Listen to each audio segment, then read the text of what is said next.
Alors on va passer maintenant à notre deuxième intervention, puisque c'est pas vraiment une conférence, hein, ça va être plutôt sous forme de questions-réponses. Didier Van Kovelaert préféré. Donc bon, je vous rappelle qui est Didier Van Kovelaert, tout le monde le connaît, mais on se souvient qu'avec un aller simple, il a eu le prix Goncourt, mais que c'était ce qu'on sait moins, c'est que c'est un fou d'animaux, et depuis longtemps, grand raconteur d'histoire et excellent vulgarisateur scientifique, ce qui n'est pas toujours évident. Donc bon, je citerai Jules qui est là, dans les ou le journal intime d'un arbre, le beau livre Les abeilles et la vie, et donc plus récemment Et si tu étais une abeille, sur lequel il fera des dédicaces tout à l'heure, qui s'adresse plutôt aux enfants, sur les incroyables talents des abeilles dont on va parler. Et puis le petit dernier, les émotions cachées des plantes. Alors on en parlera un petit peu moins parce que malheureusement, c'est pas vraiment le sujet. Et encore, c'est quand même le sujet, mais il y a tellement de choses à dire. Et c'est pas une journée qu'il faudrait, là, c'est carrément une semaine. On en parlera quand même un petit peu. Donc, Didier Van Kovelaert, déjà, merci beaucoup d'être là, parce que C'est un plaisir. je sais que les journées sont courtes et que vous courez beaucoup, mais Didier a un côté militant et il m'a dit à partir du moment où c'est pour défendre les animaux, je viens. Donc, merci beaucoup. Alors, parmi les idées préconçues qu'on a sur les abeilles, c'est vrai qu'on a toujours eu l'impression que chacune avait un métier. On a toujours dit, il y a la reine, il y a les ouvrières. En fait, elles ont plein de métiers dans leur vie, plein de vies. J'ai compté dans votre livre, vous dites qu'elles ont 9 vies, mais en fait, moi, j'ai compté dans votre livre, j'en suis arrivé à 15. Donc, Oui, alors ça, vous me direz. Ben, je les ai là. Donc déjà, je vous propose qu'on fasse déjà le tour de tous ces incroyables métiers, finalement, Alors, ça fait la vie de l'abeille, d'ailleurs. alors d'abord, l'abeille, entre autres choses, a inventé la flexibilité de l'emploi. Voilà. C'est-à-dire que chaque abeille ouvrière va exercer en tout cas 9 métiers officiels. Et puis alors, on verra ceux que vous avez repérés aussi. Alors oui, d'abord commençons par casser un mythe, une idée fausse qui a la vie longue. C'est que la reine n'est pas... C'est pas une espèce à part, c'est une ouvrière comme les autres qui est biologiquement la même au départ, c'est une larve, qui va être choisie par les abeilles ouvrières pour des raisons qui semblent de pur hasard. Pourquoi cette larve et pas telle autre? Elle va être mise dans un alvéole plus grand que les autres pour atteindre une taille supérieure et nourrie exclusivement avec de la gelée royale. Et c'est ce qui va rendre cette reine, qui va lui donner une longévité très supérieure. L'abeille ouvrière vit en moyenne 5 semaines et on arrive à beaucoup plus pour la reine. Si je me souviens bien, le record mondial de longévité, c'est 8 ans. Quand même. Et une abeille américaine. Et l'abeille, la reine, est la seule féconde. Toutes les autres abeilles dans la ruche sont stériles. Alors d'où ça vient? Eh bien, on a découvert assez récemment, il y a une vingtaine d'années à peu près, que bon, ça n'est pas lié à son alimentation uniquement, mais simplement, la reine envoie des phéromones, donc des hormones volatiles, dans la ruche, à toutes les autres ouvrières, pour les stériliser. De manière à être la seule qui ponce, c'est-à-dire que les autres travaillent, font tous les métiers qu'on va passer en revue. Et en même une femme temps, de pouvoir, alors. Hein. de pouvoir, non, justement, il faut casser l'idée de la monarchie, quoi. On est dans une monarchie prolétarienne, quoi, Ouais. où c'est vraiment l'abeille ouvrière qui choisit l'une d'entre elles pour être la reine. Mais c'est quoi Oui, mais être après, reine? elle casse les rivales, finalement. Être reine, c'est pondre tout ça, c'est-à-dire sortir 2 fois durant son existence. Première fois, un vol d'essai, quoi, de reconnaissance. Et la deuxième fois, c'est pour aller se faire féconder en vol par plus d'une centaine de mâles, loin de la ruche pour éviter la consanguinité. Et ensuite, elle rentre dans la ruche, et là, elle ne sortira plus jamais, et elle pondra en moyenne 2000 œufs par jour. Donc, toute sa vie. Et non seulement elle envoie des hormones qui stérilisent, mais en même temps, elle envoie des hormones qui donnent du bien-être. C'est la raison pour laquelle toutes les ouvrières, d'abord, on voit très bien dans les photos, les reportages intérieurs des ruches, elle câline la reine, elle la nettoie tout le temps, elle recherche sa présence, et il y a des hormones euphorisantes qui font qu'elles ont besoin de la présence de la reine tout le temps, et elle n'attaque que dans une seule circonstance, c'est lorsqu'elle pense que la reine est en danger. Et là, vous serez attaqué. Si vous vous approchez trop près d'une ruche, si vous avez un commando qui vient sur vous, c'est pas parce qu'on a détecté que vous pouviez être dangereux comme voleur de miel, non, c'est parce que on défend la reine. Et donc cette reine n'a d'autre pouvoir que celui de la ponte et de la stérilisation et du bien-être diffusé vers les autres. Alors pour revenir sur les ouvrières, vous expliquez qu'un des premiers métiers qu'elles ont dès qu'elles naissent, c'est nettoyeuse. Elles font le ménage déjà, ça commence. Ça commence, et c'est très important, semble-t-il, parce que la reine n'ira pondre que dans des alvéoles parfaitement nettoyées. Alors c'est du ménage où il faut, on l'a vu en mettant des caméras, tout ça, ce sont des heures et des heures de ménage. Tout doit être complètement lisse, complètement aseptisé. Alors il y a cet antibiotique naturel dans la ruche qui s'appelle la propolis, qu'elle fabrique à partir de différentes espèces, surtout des bouleaux de bourgeons, et qui est pour nous l'un des meilleurs antibiotiques naturels qui existent aussi, et pour elle aussi, ça évite grand nombre de maladies, et donc cette phase de nettoyage est très importante. C'est donc le premier métier qui commence dès que l'abeille est venue. Donc, bien sûr, il y a sur la chrysalide, c'est la larve est nourrie, et puis dès qu'elle est opérationnelle, elle commence tout de suite, dans les heures qui suivent sa naissance, à être nettoyeuse. Alors après, elles s'en nourrissent. Après, elles nourrissent donc les larves, et là, c'est un métier gigantesque. C'est-à-dire qu'elles font des allers-retours très importants. Elles surveillent aussi.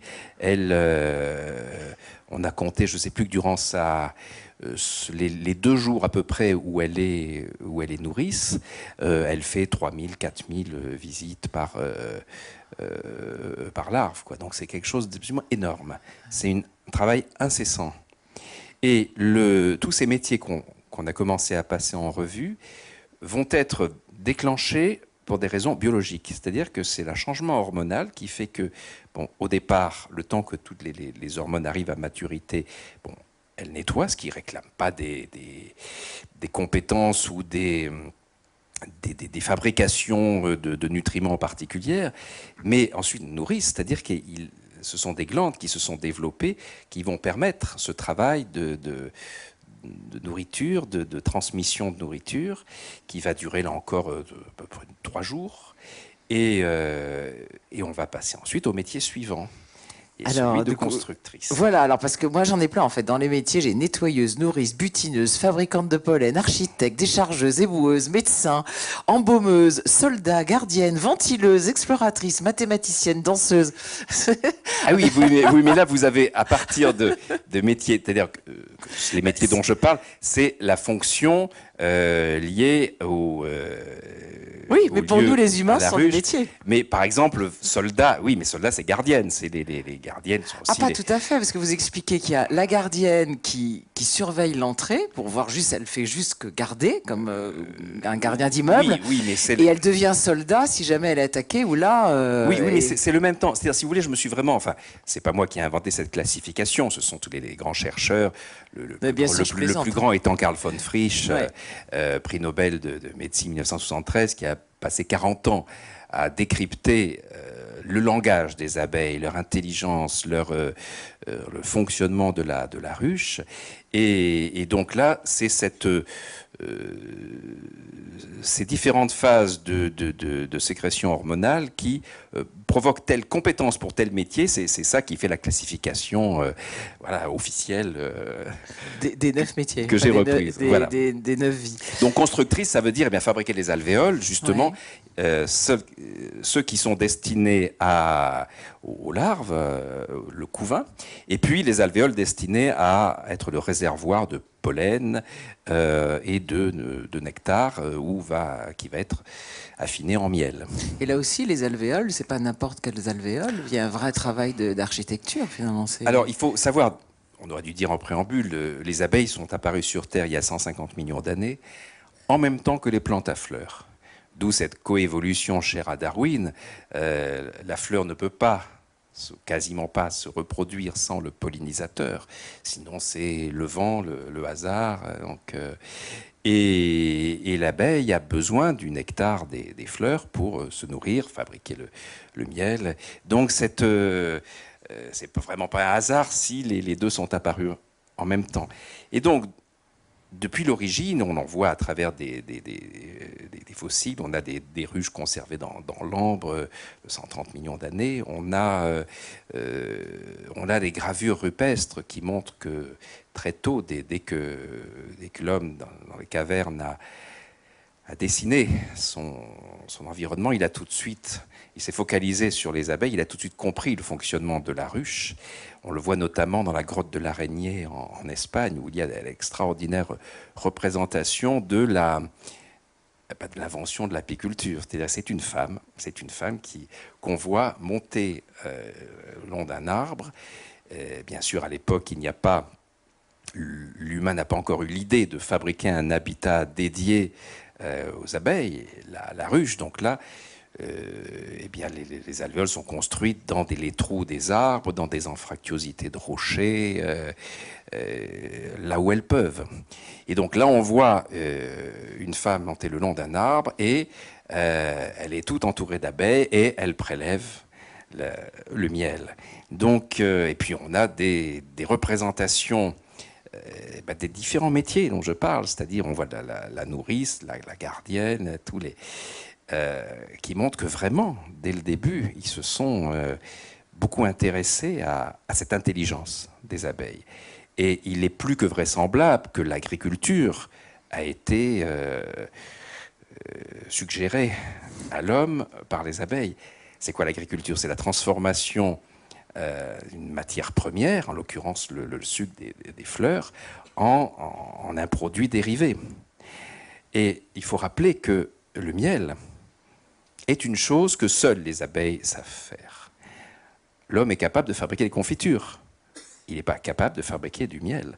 Parce que qu'est-ce que c'est que le miel? Ce n'est pas une opération de cuisson, de réduction, de chauffe. Non, c'est un travail qui commence dès le butinage, à travers justement le mélange entre le sucre des fleurs et les sécrétions des abeilles. Elles commencent déjà quand elles ont butiné, quand elles le rapportent à la ruche. Ensuite, dans la ruche, ce nectar déjà travaillé et ensuite retravaillé par les abeilles qui se passent le miel l'une à l'autre, suivant justement la maturité de certaines hormones. Et ensuite, une fois que ce nectar est déposé dans les alvéoles dédiées, à ce moment-là, une autre catégorie d'abeilles dont on parlera tout à l'heure, les ventileuses très très importantes, vont dissiper l'humidité avec des battements d'ailes particuliers. Donc tout ce travail extraordinaire ne peut pas se faire sans les abeilles. La disparition des abeilles, entre autres catastrophes, signerait la disparition du miel. Ouais, surtout qu'il n'y a pas que le miel qui va disparaître. Mais bon, ça c'est un autre sujet. Alors justement, vous parlez de ventileuses. Est-ce que vous pouvez nous en parler? Parce que c'est incroyable. Alors, et en plus... Après, on parlera de la fameuse, je ne sais pas si vous avez vu la vidéo avec la hola des abeilles qui vient de sortir il y a très peu de temps. Non, je n'ai pas vu celle-là. Ah, c'est incroyable. Ben, en fait, c'est un scientifique qui a pris, donc on voit, dès qu'elles ont un ennemi, qu'elles arrivent, elles font une espèce de, comme une hola, qui impressionne parce que ça fait des espèces de figures qui sont très impressionnantes pour l'ennemi.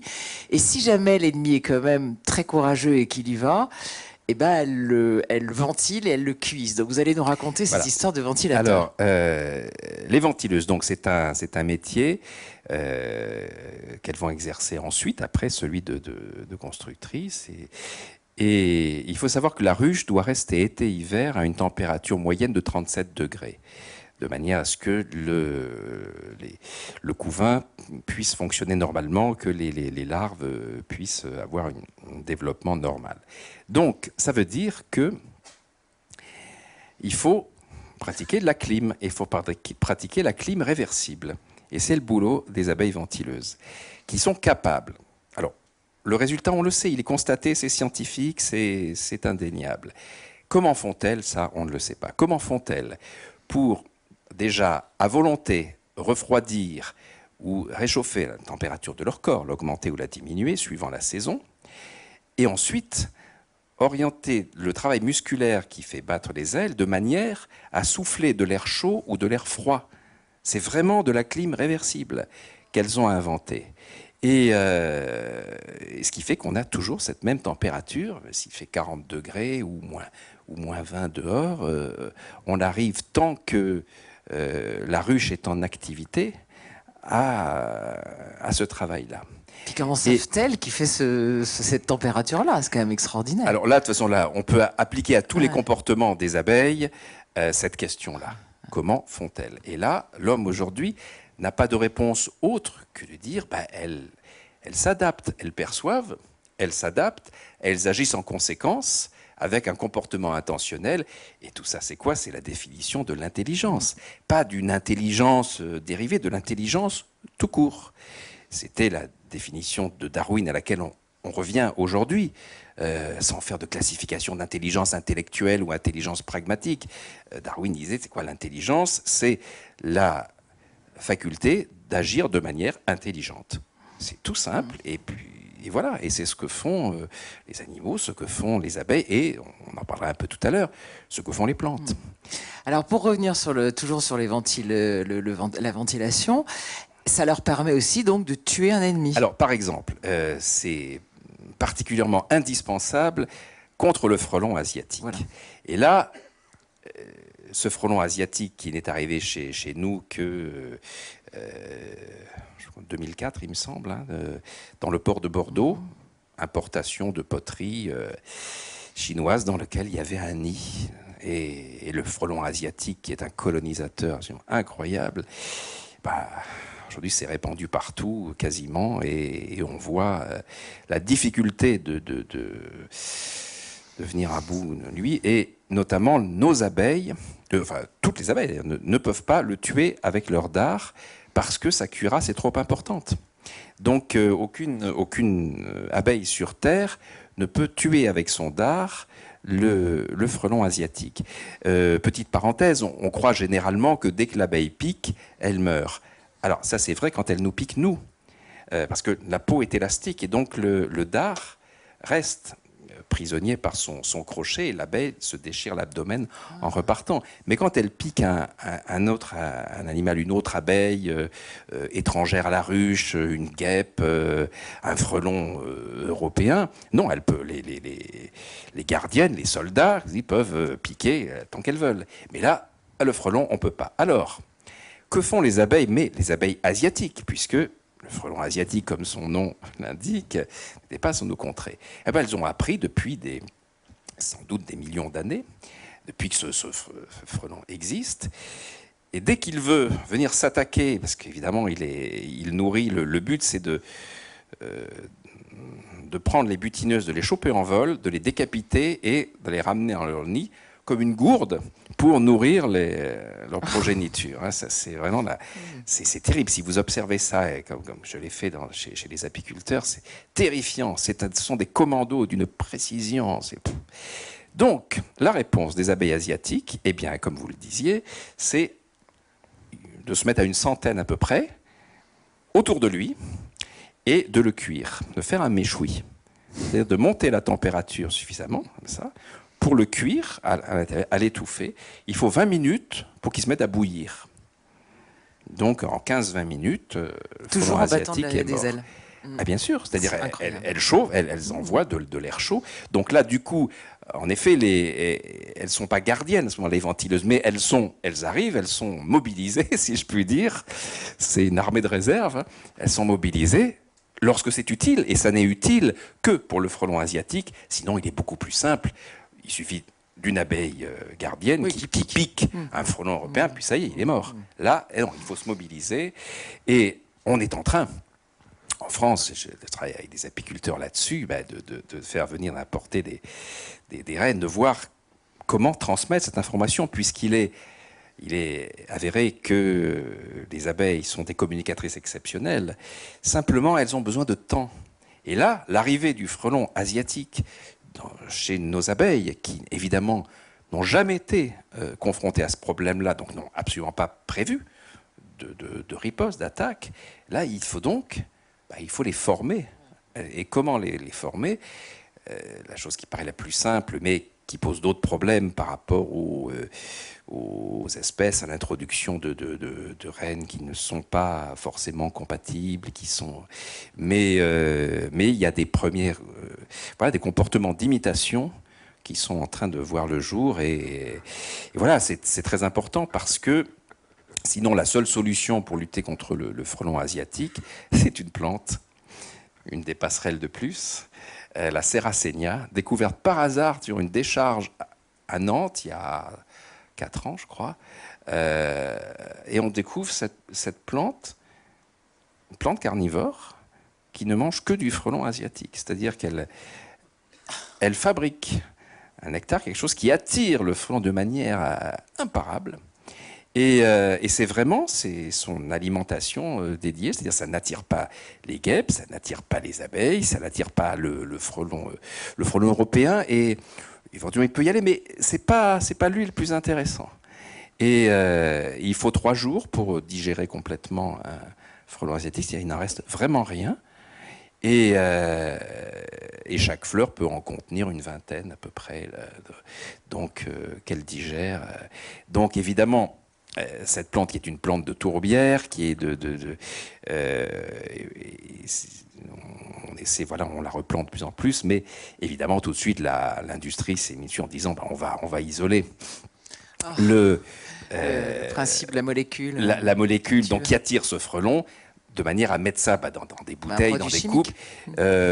Oui, mais surtout, l'idée, c'est de faire un piège à frelons dédié, parce que sinon, le grand problème du piège, c'est que vous attrapez tout, y compris si vous mettez du sucre, de l'eau sucrée, et vous aurez aussi des abeilles. Vous aurez Donc là, on sait ce qu'elle fabrique, et qu'on n'a pas réussi, nous, à fabriquer encore, parce qu'on n'arrive pas à fabriquer l'insecticide qui tue, parce qu'il est vraiment cuirassé.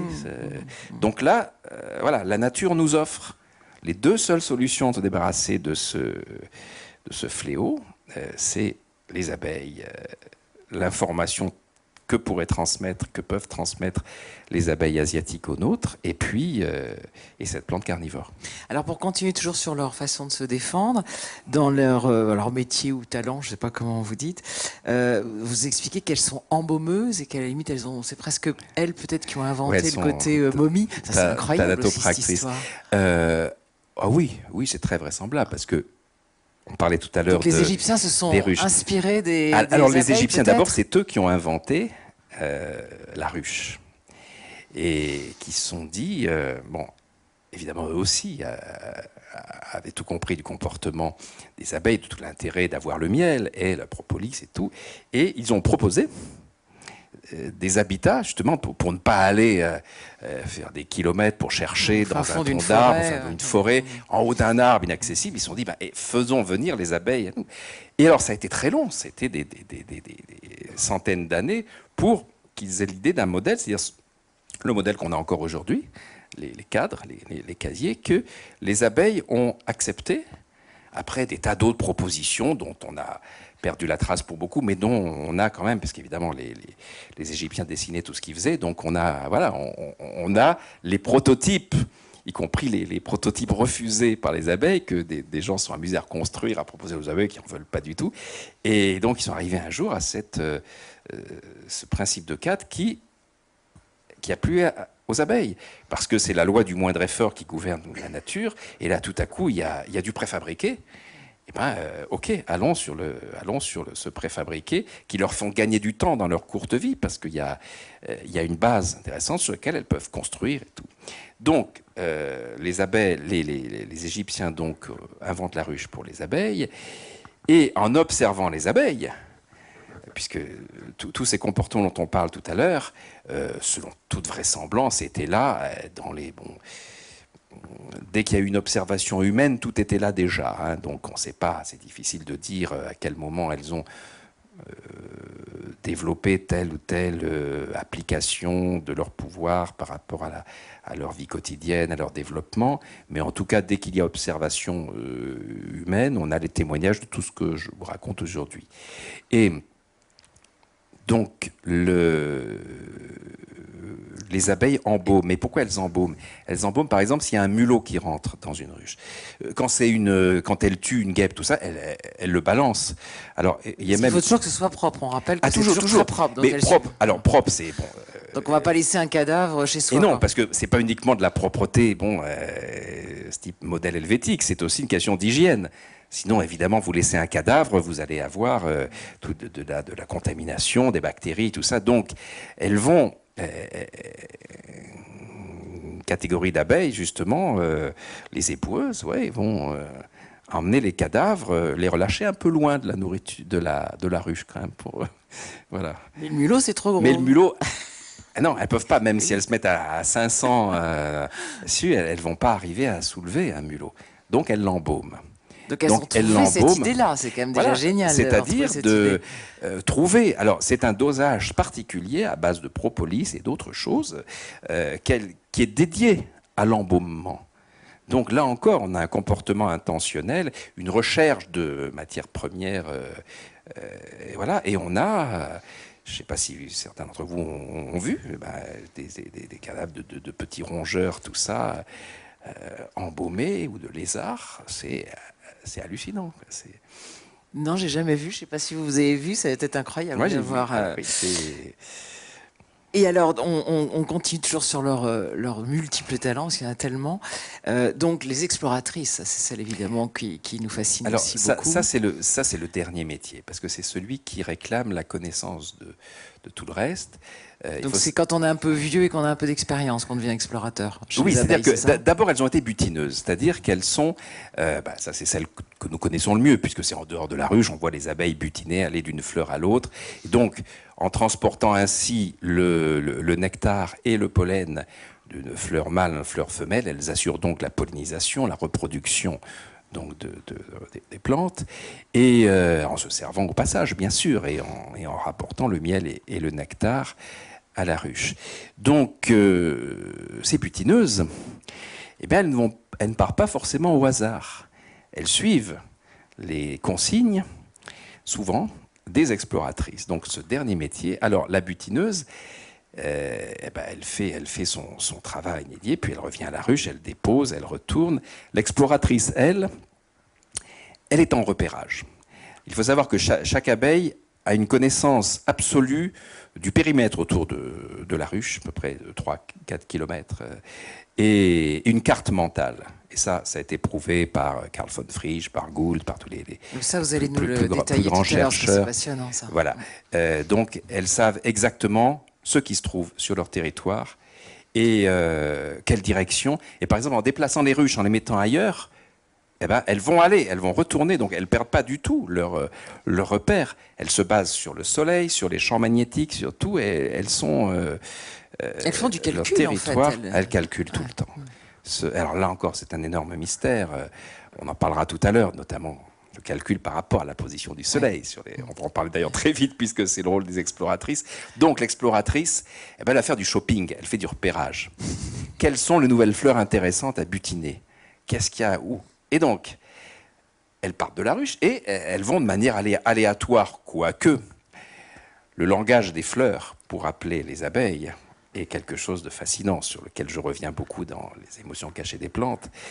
C'est-à-dire que comment les fleurs attirent les abeilles dont elles ont besoin pour être pollinisées.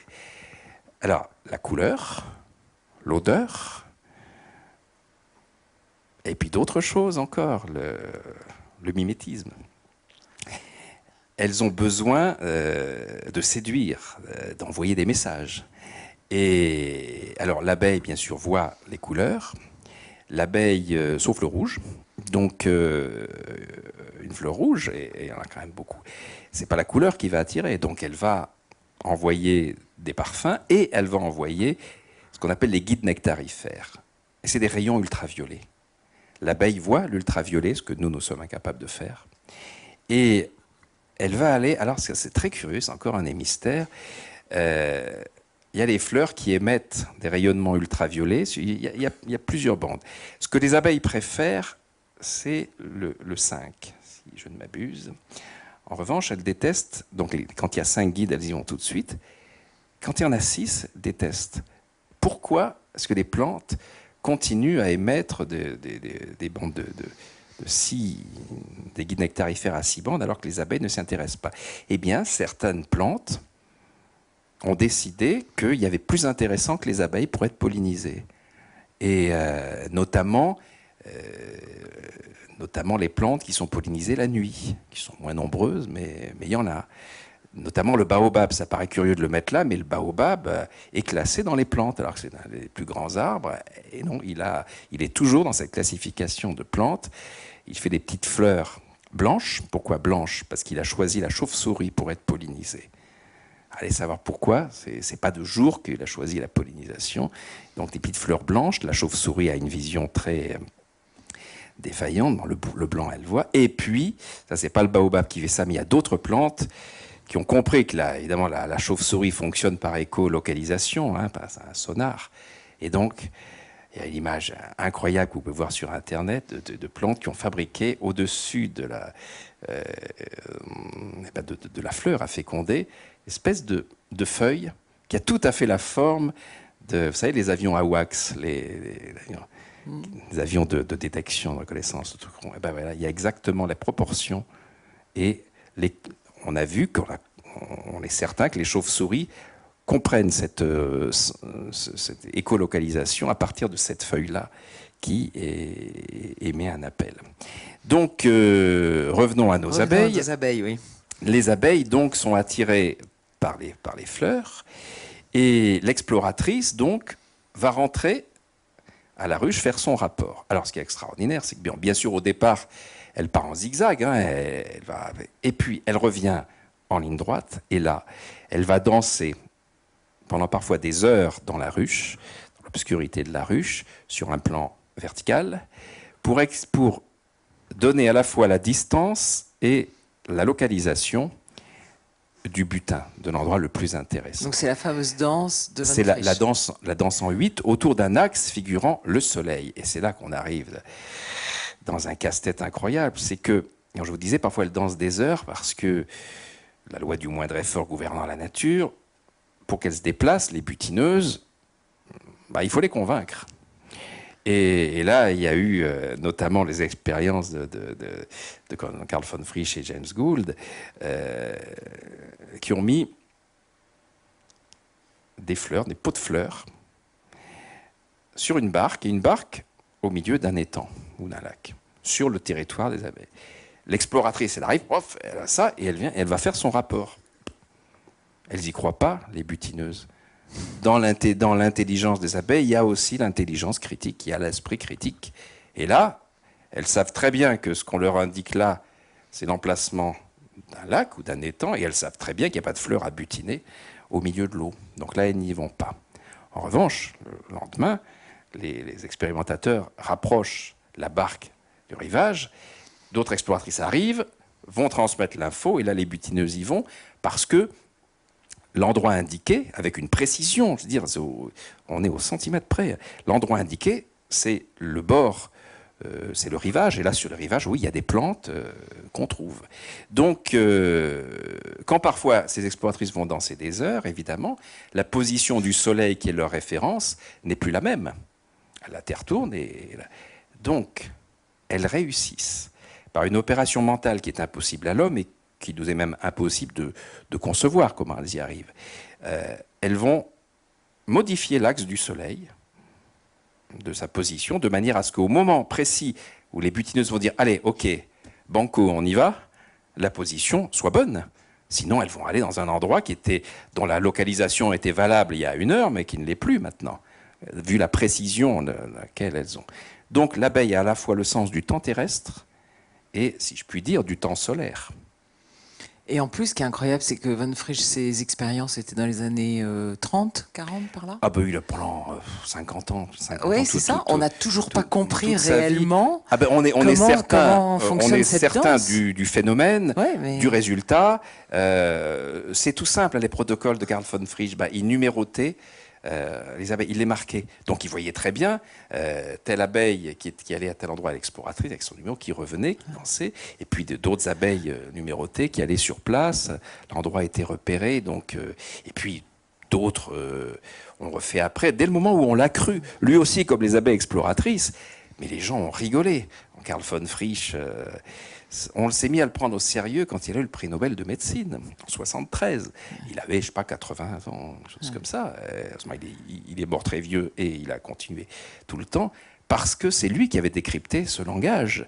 Et qu'évidemment, les préventions sur l'intelligence animale, qui sont encore un petit peu aujourd'hui présentes, mais beaucoup moins quand même, parce que ça devient juste de l'attitude non scientifique, de refuser, de constater, c'est ce qui ne peut pas s'appeler autrement que de l'intelligence. Et avec en plus des appareils qui permettent, c'est plus que il n'y a pas seulement l'observation humaine, il y a les appareils qui permettent, on a fabriqué, on en parlera tout à l'heure, un robot pour s'adresser aux abeilles, on a compris le langage des abeilles grâce à Karl von Frisch, et on a fabriqué un robot faisant pour faire le travail de l'abeille exploratrice, avec un système de GPS, un téléguidage. Ça, c'est le professeur Axel Michelsen et mon grand ami, le professeur Rémi Chauvin, qui ont fabriqué cet abeille robot en 1992. Et après des années de tâtonnement, ils sont arrivés à faire aller les butineuses où ils voulaient. C'est-à-dire que les abeilles ont accepté de discuter avec le robot et de travailler avec lui. D'abord, pour faire entrer un petit robot, vous le voyez sur Internet, hein, ça ressemble pas vraiment à une abeille. Il y a des ailes en lame de rasoir. La proportion, elle est juste. Les abeilles fonctionnent aussi dans le rapport à la proportion. Donc il n'y a pas une ressemblance physique. Et puis, quand je discutais avec Rémi Chauvin, je lui disais, mais elle croit vraiment que c'est une abeille? Et Rémi me dit, quand tu parles à la radio, j'écoute la radio, je reconnais ta voix, je sais que c'est toi, et j'écoute ce que tu dis, et je mets en pratique certaines choses. Ben, c'est ce qu'elles font, là. Il y a une information qui arrive. Quand même, l'abeille robot est enduite de cire et de propolis, de manière à être tolérée déjà. Et la propolis et la cire prélevées dans la ruche où on va l'envoyer. Donc déjà, c'est pas une intruse, tout à fait. Donc on la laisse entrer. Et puis après, comme elle va faire une danse en 8, qui est celle que fait l'abeille réelle, les autres vont l'écouter. On a des témoignages et une vidéo hallucinante. Le problème, c'est que tout de suite, l'industrie s'est emparée de cette extraordinaire possibilité d'esclavagiser les abeilles. Et c'est un laboratoire pharmaceutique hollandais qui s'est emparé de tout ça, de recherche, qu'il a partiellement financé. Le but, c'était, vous savez, c'est les abeilles qui vont butiner des fleurs médicinales. Après, il suffit de récupérer le miel et on a les propriétés. Et là, il y avait une plante extraordinaire, qui est une liane qui fleurit dans la canopée, mais donc impossible à les recueillir. C'est vraiment très très compliqué. Et à l'époque où il n'y avait pas les drones et tout ça, évidemment, l'idée d'envoyer les abeilles là-bas, c'était bien, sauf qu'elles n'y allaient pas. Elles n'y allaient pas. Pourquoi ? Parce que justement, je parlais tout à l'heure des guides nectarifères, et cette plante-là avait des guides à 6 rayons. Donc les abeilles n'étaient pas intéressées. Sauf que le robot les envoie, réussit à les envoyer là-bas, elles y vont, elles obéissent. Mais quand elles voient qu'il y a 6 guides, elles reviennent, elles ne butinent pas. Déjà, problème. Et là, l'homme se dit, avec son intelligence pragmatique et calculatrice, c'est pas compliqué, on va modifier génétiquement cette plante de manière à ce qu'elle envoie ces guides nectarifères, 5 guides. Et donc, ils font ça en labo. Et ils réussissent, après des années, à ce que les abeilles aillent butiner cette plante OGM pour faire ce médicament à partir de leur miel. Sauf que, quand on récupère le miel, le principe actif du médicament, il a disparu. Et oui, parce qu'on joue aux apprentis sorciers avec les OGM. Et là, en nettoyant, en faisant des manipulations, on ne sait pas comment, on a fait partir le jet de fabrication de ce médicament qui était très, très, très important pour différentes comme il y a le secret médical, on ne sait pas exactement ce qu'il avait soigné. Je ne suis pas arrivé à savoir ça, mais vu les sommes investies, c'était très très important. Donc échec complet. Alors là, ils ont abandonné le robot et tout ça, et malheureusement, le travail n'a pas été poursuivi parce qu'il y a eu une déception économique. De laboratoires pharmaceutiques. Mais sinon, ce qui est intéressant, et pour ça que je n'arrête pas avec de dire aux chercheurs, mais reprenez, on est arrivé à ce résultat-là. Nous avons réussi à comprendre et à parler le langage des abeilles. Sauf que tout de suite, on leur a donné des ordres pour... Par intérêt. Pour faire du pognon, dirais-je, dans un raccourci. Voilà. Donc, au lieu de se dire, par exemple, contre le frelon asiatique, on pourrait, aujourd'hui, ce serait plus simple que de modifier l'équilibre des ruches en introduisant des reines japonaises, de donner cette information. Bien sûr. Et de faire entrer, par exemple, j'ai un apiculteur ami en Belgique qui a fait l'expérience, et ça marche. C'est-à-dire qu'il a attrapé un frelon asiatique, qu'il a emprisonné de manière à ce qu'il ne puisse pas... Et il l'a pendu dans une ruche. Évidemment, il ne pouvait pas attaquer, mais les abeilles qui spontanément venaient le piquer, on voyait que ça ne marchait pas. En mettant... il a fallu le temps d'observation. Évidemment, elles n'étaient pas attaquées, donc elles avaient le temps de dire comment peut-on le tuer. Elles finissaient par arriver à l'idée de la chaleur. Mais c'est très long. Si on a le robot qui indique cette position d'abeille dessus, bon, c'est une opération compliquée à mener, mais ça peut marcher. Donc il y a cette direction de recherche qui, pour la survie des abeilles, c'est très très important. Vu la manière dont se développe le frelon asiatique, vu dans la région de Toulouse, c'est une hécatombe absolue, par exemple, à cause du frelon asiatique, et des autres qui vient être un fléau de plus dans la longue liste, hélas. Oui, c'est ce que j'allais dire. Il n'y a pas que ça.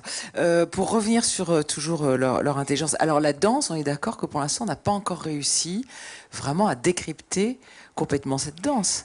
Si on arrive on sait exactement tout. Je croyais que ça restait encore assez mystérieux, le rythme, quelles ondes, à faire les 8, la largeur du 8, etc. C'est-à-dire que là, tout ce qu'on est arrivé à comprendre, on est arrivé à imiter. C'est-à-dire qu'on a imité...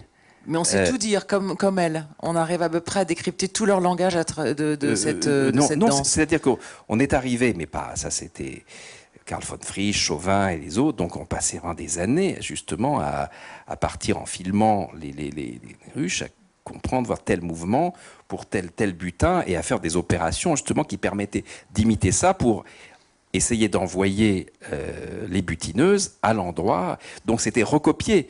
C'est-à-dire qu'on mettait des fleurs, on préparait les fleurs à tel endroit pour attirer l'exploratrice qui venait faire sa danse. Et ensuite, on mettait l'abeille robot qui imitait exactement les mouvements. Et donc, on voyait le résultat, que ça marchait comme avec une abeille exploratrice. Mais on ne sait pas comment elle fait pour modifier, comme on dit, l'axe du soleil en fonction de son changement de position qu'elle perçoit à l'intérieur de la ruche. Et on ne sait pas. Alors, pour exprimer la distance, ça c'est très curieux. Elle court, elle fait des allers-retours en courant, toujours à la verticale. Et les abeilles qui observent ça, les butineuses, en déduisent par une opération de conversion la distance. Une opération qui s'apparente un peu au travail qu'on fait sur une carte, par exemple à l'échelle d'une carte.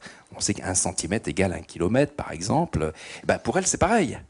Évidemment, l'abeille ne va pas courir la distance réelle du vol, mais elle fournit cette indication. On en constate la perception, le bien fondé, quand après elles vont sur place. Comment procède-t-elle pour la conversion? On ne sait pas. Alors, autre talent, elles savent prédire l'avenir. En tout cas, elles ont le sens de l'avenir et du temps. Et ça, c'est une expérience de James Gould qui est celle de très amusante celle aussi. De l'écuelle. Oui. Vous venez nous la raconter. Alors là, à 15h, James Gould sort une écuelle donc d'eau sucrée. Bon, c'est le nectar qui appelle. En l'occurrence, pas besoin de mettre des fleurs. On met. Il a fait ça aussi avec des pots de fleurs, mais bon, c'est l'écuelle pour le dosage que ça permettait était plus rapide. Ça attirait immédiatement l'exploratrice qui filait et donnait la bonne nouvelle. Vite, il faut aller d'urgence. Et donc, tous les jours, enfin, le temps de la bataille, pendant 3 jours, de 15h à 17h, il y avait cette écuelle. À 17h, il n'y avait plus rien. Ils enlevaient l'écuelle. Donc, l'abeille est habituée à ce qu'il y ait des heures précises où il faut aller butiner parce que c'est là que, en fonction de la température, du cycle de la fleur et tout ça, il y a le plus de production de nectar. Donc, jusqu'à présent, tout va bien, c'est logique. Sauf qu'elles arrivent toujours à la même heure, le lendemain, donc à partir de 15h, au moment où apparaissait ce butin, et là, il n'y a rien. Et là, on l'a observé qu'elles vont rester jusqu'à 17h, puisque 17h, c'est l'heure à laquelle il n'y avait plus rien. Donc elles restent à attendre l'apparition de ce butin, car une fleur n'arrête pas de produire du nectar brusquement en pleine saison. Non. Il y a les heures où le nectar est plus intéressant à récolter, mais donc ça n'est pas logique. Comment elles vont répondre à cette situation? Le lendemain, elles arrivent une demi-heure plus tôt. Et donc la déduction qu'ont fait les chercheurs, et qui a été vérifiée après, c'est par le comportement des abeilles. C'est qu'elles ont dû se dire, vu qu'il n'est pas logique qu'il n'y ait plus de nectar puisque la fleur ne cesse pas de produire, ça veut dire que d'autres butineuses, d'autres pollinisateurs sont venus avant. Donc elles arrivent avant, une demi-heure avant. Et là, toujours rien. Okay. Elles attendent jusqu'à 17h, jusqu'à l'heure de clôture qu'elles ont mémorisée. Le lendemain, elles vont arriver une demi-heure plus tôt encore. Et ça pendant 5 jours. Donc au bout d'une semaine, elles disent « Eh merde, on va ailleurs ». Elles renoncent sur ce lieu, n'est plus. Mais donc ça veut dire cette intelligence logique, donc cette connaissance du temps, hein, là encore on ne sait pas comment elles le connaissent, mais l'expérience nous prouve qu'elles le connaissent. Et puis cette opération mentale de déduction logique, on ne peut pas appeler ça autrement. S'il n'y a plus rien, c'est qu'un autre l'a piqué avant nous, donc on va arriver avant. Alors, toujours dans cette intelligence incroyable, on sait le drame des abeilles qui sont en train de disparaître. Il y a un petit espoir qui peut paraître bizarre, c'est leur adaptation en ville. Ça aussi, c'est une forme d'intelligence finalement. Est-ce que du coup l'espoir, ça serait ça? C'est que les abeilles deviennent des animaux citadins? Oui, enfin, sauf qu'on va pas... Le but du jeu, c'est quand même pas qu'il n'y ait plus que des abeilles en ville. Alors, revenons au grand problème de ce que ça s'appelle le syndrome d'effondrement des colonies. Eh bien, ce sont des facteurs multiples. Il y en a 7, 8. Vous allez m'en trouver 15, je suis sûr. Hélas, vous n'aurez pas tort. Non. Parlons des principaux. Historiquement, le premier, sont les pesticides. Ça a commencé au lendemain de la Seconde Guerre mondiale avec le DDT qui a été pulvérisé partout et qui a commencé à avoir tous les ravages que l'on sait. Donc les abeilles, en butinant, évidemment, chopent ces produits qui sont toxiques pour eux et puis passant dans le miel sont aussi toxiques pour nous. Et bien que le travail qu'elles font, c'est un travail qui détoxique déjà, mais évidemment, le système immunitaire faiblit aussi. Bon, et s'il n'y avait que ça, là encore, elles commençaient à s'habituer quand arrive le deuxième ravage, les années 60. Ce qui s'appelle le varroa, qui est une espèce d'acarien, qui à l'époque n'existait que sur l'île de Java. Et les soviétiques, qui étaient déjà très très versés dans l'apiculture industrielle, remarquent que les reines de Java sont infiniment plus productrices. C'est des pondeuses extraordinaires, d'une longévité, et donc ils exportent les reines de Java. Sauf que, alors à Java, il y avait cet acarien uniquement là. Mais les abeilles, depuis des millions d'années, étaient habituées à se débarrasser de ce parasite qui est une espèce de vampire, qui se colle sur les abeilles et sur les larves et qui les suce et qui crée une mortalité et une faiblesse quand il s'attaque aux abeilles. très difficile. Mais en le prenant assez tôt, dès son apparition, elles s'épouillaient mutuellement, quoi. C'était un comportement qui fait que les abeilles, pendant des millions d'années, sur l'île de Java, arrivaient à gérer très bien les attaques de ce parasite. Sauf que les soviétiques ramènent dans le laboratoire en Russie, et là, eh bien, il y a des abeilles qui s'échappent, donc l'acarien sort, et en fait, il part le long du transsibérien. On a toute la carte. Il a mis 20 ans à arriver en Europe, partout. En France, c'est arrivé en 84. Et aujourd'hui, il est partout sur Terre, sauf en Australie. Et c'est terrible parce que on est obligé d'utiliser des produits acaricides qui sont là encore très toxiques et pour les abeilles et pour nous. Mais donc là, historiquement, c'était le deuxième grand facteur perturbateur. La faute de l'homme encore. Toutes les causes de mortalité des abeilles, c'est la faute de l'homme, hein, soyons clairs. Il s'est passé plus de bouleversements, d'agressions entre les abeilles en 70 ans qu'en 150 millions d'années. Elles ont survécu aux glaciations, elles ont survécu à tous les prédateurs, à toutes les maladies. Et là, elles sont en danger pour la première fois de leur existence sur Terre à cause de l'homme et de ces facteurs additionnels. Ensuite, il y a les OGM aussi. Ça, Jean-Marie Pelt l'avait complètement prévu. Ce qui serait le scénario, c'est-à-dire qu'il y aurait des mutations. Aujourd'hui, on a des gènes modifiés du colza qui, par les bactéries, sont venus dans l'intestin des abeilles et causent encore de la faiblesse, de la mortalité.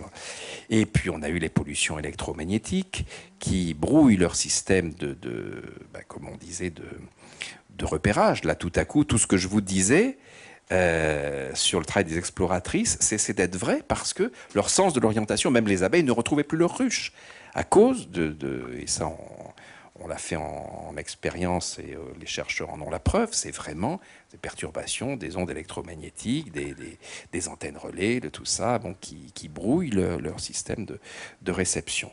Et puis le frelon asiatique, là encore la faute de l'homme, qui par le biais des importations. Et puis voilà, j'en oublie. Il y a aussi qu'elles n'ont plus grand-chose à manger parce que la biodiversité oui, par exemple, alors quelque chose aussi qui les stresse beaucoup, regardez dans nos banlieues, il n'y a plus de jardin, qui est la monoculture. Oui, c'est ça. Et elles ont besoin d'une grande biodiversité. Et quand il n'y a que du tournesol, que des amandiers, voilà, elles deviennent dingues. C'est-à-dire elles ont besoin d'une multitude d'informations pour donner le meilleur d'eux-mêmes, pour avoir tous ces échanges. D'où le fait qu'en ville, l'espoir, c'est que vous réduisez vous prenez ces 7-8 facteurs, vous en éliminez 3. Et là, la vie repart et les colonies vont bien. Vous éliminez la monoculture, les OGM, et l'acarien, non, parce qu'il doit quand même pouvoir venir. Non. Il me reste le troisième et les perturbations des lignes à haute tension, par exemple, et dans les campagnes, le réseau, évidemment, quand il faut. Vous savez que dans les endroits où il y a le moins de couverture, c'est là que les téléphones portables sont le plus toxiques parce qu'il faut balancer le maximum l'appareil va chercher. Donc en ville, où elles butinent les fleurs des balcons, des ronds-points, donc on a une diversité, on a moins de pesticides, on n'a pas d'OGM, déjà elles vont beaucoup mieux. Et les abeilles parisiennes, ça c'est dans les années 60 qu'un accessoiriste de l'Opéra de Paris, Jean Pocton, invente l'apiculture urbaine en mettant des ruches sur le toit de l'opéra. Quel succès maintenant. Ah ouais, tout incroyable. Le mythe et partout, et on voit combien elles se portent bien. Le plus grand rucher urbain, il est à Saint-Denis, et chez mon ami Olivier Darnay, qui était un apiculteur amateur dans son jardin. T'as beaucoup trop d'abeilles. Il va voir la mairie, parce que c'est un très long toit terrasse. C'est construction années 60, un peu Ceausescu, là, donc... et il dit, est-ce qu'on pourrait mettre sur le toit des ruches? Et là, la mairie lui dit, écoutez, oui, si vous voulez, si des gens sont piqués, on arrête, mais on fait l'expérience. Et aujourd'hui, il y a des millions, il y a 20 millions d'abeilles à Saint-Denis qui butinent les les fleurs de l'abbaye de Saint-Denis, les simples, les fleurs médicinales. Donc il y a une qualité de biodiversité extraordinaire. Et ce miel qui s'appelle le miel béton et gagne tous les concours européens depuis 10 ans. Et il est formidable. Il est moins cher que le miel de l'opéra et il est meilleur. Alors, un apiculteur que j'ai rencontré qui s'appelle Bernard Bertrand, qui lui est très pour l'apiculture un peu à l'ancienne, entre guillemets, avec beaucoup de respect. Il me disait aussi qu'un des problèmes, c'est que c'est de l'intensif. C'est-à-dire qu'on fait beaucoup de récoltes et qu'on épuise beaucoup les abeilles. J'en profite pour vous le donner. C'est son magazine. C'est le numéro 1. Donc, je lui ai promis que je vous le donnerai. Abeilles en liberté, pour ceux que ça intéresse. Il vient de le sortir. Alors là, c'est un puriste de l'apiculture. Il fait encore, vous savez, il donne des cours pour faire des ruches en vannerie comme autrefois, etc. Oui. Donc il y a ça aussi, c'est qu'on épuise les abeilles à force de faire trop de récoltes. C'est vrai que dans les facteurs, il y en a un aussi, ça, ce qu'on peut appeler le mauvais apiculteur, c'est celui qui va piquer toute la récolte de miel et nourrir ses abeilles avec des sucres industriels qui, évidemment, ne vont pas nourrir les défenses immunitaires, ne vont pas avoir d'apport énergétique et uniquement du sucre. Donc ça, là, c'est vraiment encore la faute de l'homme. Je pense qu'il y a une vraie prise de conscience aujourd'hui au sein de la profession d'apiculteur pour dire arrêtez ces conneries, quoi. Donc ça, là, c'est vraiment de tous ces facteurs de disparition, c'est celui qui est le plus simple à régler parce que dans l'intérêt même de l'apiculteur, il comprend que c'est de la connerie de leur prendre tout leur miel. Il faut leur laisser suffisamment pour leur défense immunitaire, pour leur apport énergétique et voilà déjà. Alors, avant de laisser les questions à la salle, parce que je pense qu'il y en aura beaucoup, vous venez de sortir Les émotions cachées des plantes, qui est un livre magnifique. Moi, je suis en plein dedans, c'est incroyable. Là sur l'intelligence végétale qui... Alors, on peut pas en parler là pendant 1 heure, puisqu'on n'aura pas le temps, mais est-ce que vous pouvez nous donner une des infos multiples que vous avez dans ce livre, qui pour vous est un peu emblématique, importante, parce qu'il y en a tellement, je vous laisse choisir. Je pense, puisqu'on parle des abeilles, je parlais un petit peu tout à l'heure justement de cette intelligence végétale, comment attirer l'abeille, et puis comment faire que leur rapport mutuel destiné à la pollinisation soit un rapport gagnant-gagnant. Et bien là, il y a par exemple une fleur, le lupin, donc une plante qui a mis au point un système extraordinaire pour faire gagner du temps à l'abeille et à elle aussi. Le lupin, vous connaissez, c'est des toutes petites fleurs et qui balancent tout leur nectar. Donc c'est en une fois, ça suffit. Ils vont pas en refaire après. Donc il y avait de la perte de temps initialement, sans doute, parce que les abeilles venaient, elles voyaient une fleur et elles descendaient et elles cherchaient du nectar. Il en restait un tout petit peu, au lieu d'aller sur les fleurs qui venaient de tout envoyer. Donc la plante a décidé de réagir. Et le lupin, une fois que la fleur a été butinée, le lupin colore la fleur en bleu. Et le bleu signifie, t'as pas besoin de venir, t'es déjà venu. C'est just pollinate, si je puis dire. Bon. Et alors, évidemment, les chercheurs se sont dit, est-ce que, avant d'ouvrir la porte de l'intelligence, du comportement intentionnel, est-ce que c'est juste une réaction de la plante lorsque le pollen est pris? Est-ce que ça fait changer une réaction chimique? Une réaction chimique, il n'y a plus de pollen, donc on arriverait à cette couleur-là. Pas du tout. D'ailleurs, il a été très simple de prouver que c'est un travail de la plante. Une fois que le pollen est enlevé, et la plante modifie la composition de manière à créer de la couleur bleue. Ça n'a absolument rien à voir avec l'absence de pollen sur le plan de la réaction automatique. C'est un travail de calcul, de perception, de calcul, qui amène par exemple des fleurs comme les orchidées à appeler leurs pollinisateurs. Parce que le problème des orchidées, c'est que, point de vue guide nectarifère, odeur et tout ça, ça ne marchait pas avec les pollinisateurs classiques. Donc beaucoup d'espèces d'orchidées ont mis au point ce système d'appât, c'est-à-dire qu'elles veulent telle guêpe, par exemple, ou telle abeille, et elles vont imiter la forme. Et on voit ça, vous voyez des photos extraordinaires. Elles imitent la proportion, la couleur de l'abeille. Et les phéromones aussi. Elles travaillent la forme et elles travaillent l'odeur. Elles envoient les phéromones sexuels qui attirent le mâle. Celle qui est le plus avancer là-dessus, c'est l'orchidée marteau. C'est une orchidée qui fabrique donc, elle, c'est une guêpe très particulière qui l'intéresse, qui s'appelle la Tinidée, où la femelle vit sous terre, elle n'a plus d'ailes, l'évolution l'a fait perdre ses ailes parce qu'elle mange les larves sur terre, et le mâle, lui, a gardé ses ailes, et la femelle ne sort de terre qu'au moment de la reproduction, et elle sort et elle grimpe sur une fleur, et là, le mâle qui patrouille la voit et pof, il la chope, et il copule, et voilà, et puis elle redescend après, et elle va pondre sous terre.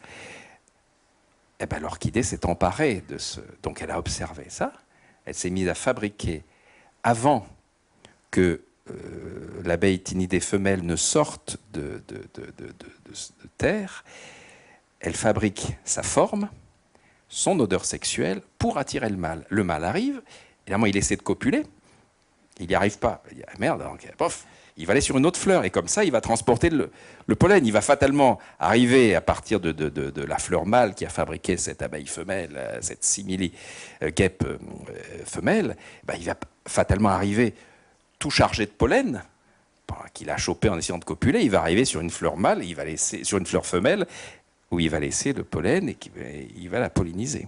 Et vous expliquez que Jean-Marie Pell, vous avez dit qu'il y en avait qui devenaient presque amoureux de la fleur, quoi, qui passaient leur temps à copuler avec elle et qui du coup abandonnaient les femelles. Oui, parce que bon, cet après-midi, par exemple, vous allez parler de l'homosexualité chez les plantes. Et justement, c'est très intéressant parce que là, on est sur autre chose que des comportements liés à la survie, à la reproduction. On est sur du lien, sur du choix. Pourquoi y a-t-il des liens homosexuels qui ne servent à rien pour l'évolution de l'espèce, si ce n'est à créer du lien, à répondre à quelque chose. Et là, c'est pareil. On a, à un moment donné, ces abeilles ou ces guêpes qui se comportent avec cette fleur comme avec une poupée gonflable. Ben voilà, ils ont inventé. Oui, c'est-à-dire que je dis pas que ce serait le mot de la conclusion quand même. Parce qu'il n'y a aucune. Bon, c'est pas destiné à la copulation, c'est pas leur instinct donc des fonctionnements, c'est qu'on est vraiment sur un lien. Alors après, bon, la discipline qui reste, c'est les psychologues pour végétaux, quoi. Il y en a pour les comportementalistes animaux, c'est une profession qui a explosé. Le comportementalisme végétal, c'est pas mal, ça. Ah ben oui, ça je pense que les enfants qui sont dans la salle, s'il y a un métier d'avenir, c'est ça. Parce qu'aujourd'hui, la neurobiologie végétale a fait un tel progrès, parce qu'il n'y avait plus de crédit. Moi, j'étais ami avec Jean-Marie Pell pendant 30 ans, et le grand problème, c'est que la botanique n'avait plus de crédit. On ne voyait pas bien l'intérêt, à part pour fabriquer de la nourriture, donc après les OGM et tout ça, mais l'équivalent de l'éthologie végétale, c'est-à-dire le comportement, l'étude de l'intelligence des végétaux, il n'y avait plus de crédit. Et tout allait dans la biologie moléculaire. Et là où des chercheurs ont eu l'idée géniale de dire, ben oui, on va faire la neurobiologie moléculaire végétale. Et là, il y a eu des crédits, et on arrive à ces dernières publications dont je fais état dans Les émotions cachées des plantes, de jeunes chercheurs qui sont géniaux, dont j'adore les protocoles, qui ont autant d'esprit, d'humour, de souplesse et d'efficacité imparable que celle de von Frisch et Gould. Je pense à cette chercheuse Silviana Mangano de l'Université d'Australie, qui vient de publier, j'ai juste eu le temps de le mettre dans le livre, elle a publié ça en juin dans Nature, le petit pois de Pavlov.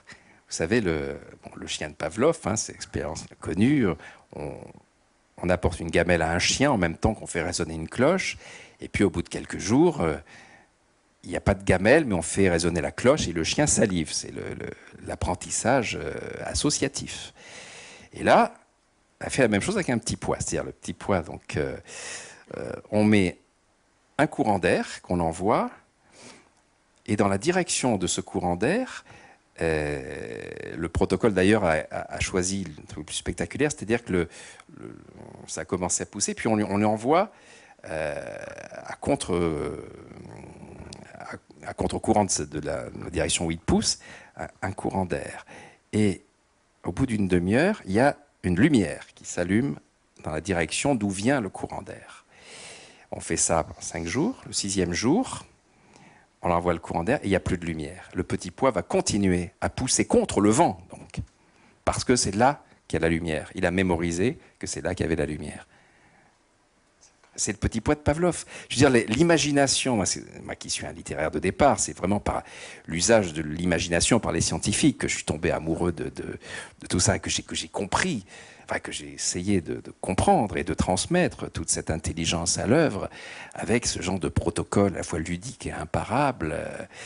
Donc aujourd'hui, voilà, on est émerveillé par toutes ces pans de l'intelligence animale et végétale qui ont toujours existé, mais qui émergent à notre connaissance, maintenant que nous avons les appareils et l'imagination des chercheurs, qui peut publier enfin, parce qu'il y a eu avant des censures, mais hallucinantes. Ça, c'est ce que nous expliquait Éric Baraté tout à l'heure. Oh là là, la censure, la science que j'ai vécue, l'épouse de Rémi Chauvin, Bernadette Chauvin, une des plus grandes ornithologues européennes, au CNRS. Quand elle publiait sur l'intelligence des oiseaux et aussi, déjà à l'époque, sur l'homosexualité chez les oiseaux, mais c'était censure complète. L'intelligence des oiseaux était quelque chose d'irrecevable. Il y a encore 15 ans, 20 ans. Parce que quand c'est les singes, ça va, c'est nos cousins, quoi. C'est un peu de la famille. Mais quand les oiseaux peuvent faire tout ce que réussit un chimpanzé, la bonobo, l'oiseau peut le faire et peut faire mieux, vu que l'oiseau il vient directement des dinosaures, c'est assez gênant pour l'arrogance suprématie de l'intelligence humaine, quoi.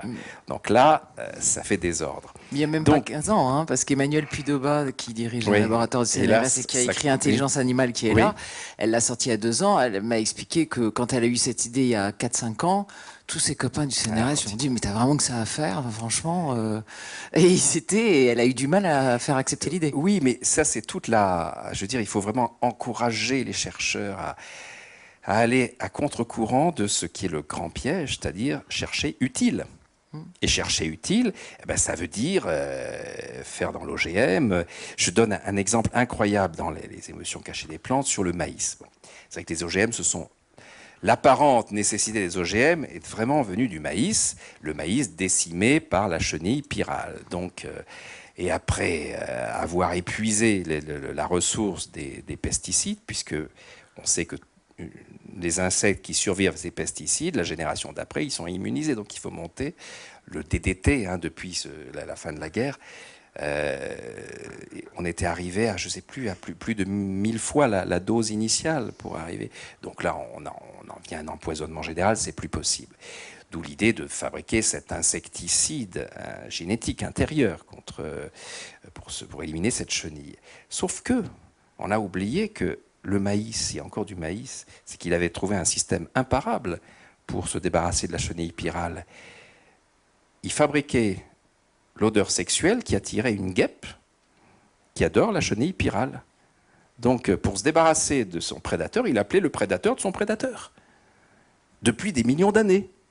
Et ça marchait très bien, jusqu'au jour où on s'est mis à pulvériser cet insecticide à haute dose, qui évidemment rendait les phéromones sexuels non perceptibles, et puis surtout, la guêpe n'allait pas venir butiner de l'insecticide, quoi, venir manger sa friandise, sa larve, dans un lieu plein d'insecticides. Donc l'homme a cassé la défense naturelle du végétal, et c'est ça le côté très très pernicieux, c'est que pour faire du profit, il faut empêcher les plantes de se défendre tout seules, et il faut ne retenir que ce qui va intéresser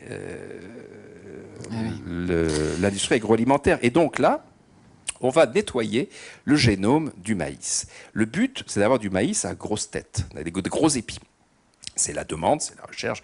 Donc pour ça, on va booster, on va introduire des gènes qui vont stimuler l'épi, la tête. Et donc, en faisant ça, eh ben les chercheurs ont nettoyé le génome, vous savez, comme des informaticiens qui vont nettoyer votre ordinateur, parce qu'il y a des choses qui ne servent à rien. Et là, ils tombent sur un truc, la cariophyline. C'est quoi ça? Ça sert à rien. Bon, on nettoie, ça fait plus de place pour mettre les trucs dont on a besoin. Ouais. Sauf que la cariophyline, c'est ce que le maïs avait élaboré pour un seul usage. Depuis des milliers d'années. Ouais. Se débarrasser de son autre prédateur encore pire que la chenille pyrale, c'est le ver nématode qui lui bouffe ses racines. C'est-à-dire que les insectes vont pondre là, et ce ver, cette larve va bouffer les racines. Sauf que la cariophyline, envoyée dans les racines, débarrasse. Et là, ok, on enlève la cariophyline, parce que les généticiens ne savaient pas ce que c'était. Et là, la perte, c'est plus de 180 milliards de dollars par an aux États-Unis, par rapport au ravage de ces maïs. Que faire? Il fallait retrouver de la cariophyline. Sauf que il n'y en avait plus. Il n'y a plus une espèce de maïs. Parce que le problème, c'est que les OGM, ça se propage par le vent, les pollinisateurs, et il n'y avait même plus dans le maïs sauvage, il n'y avait plus de cariophyline. La norme végétale avait été adoptée par force. Et donc, que faire? Et là, miracle, ils ont trouvé qu'il y avait de la cariophyline dans quelque chose qu'on n'avait pas encore modifié génétiquement. C'est l'origan.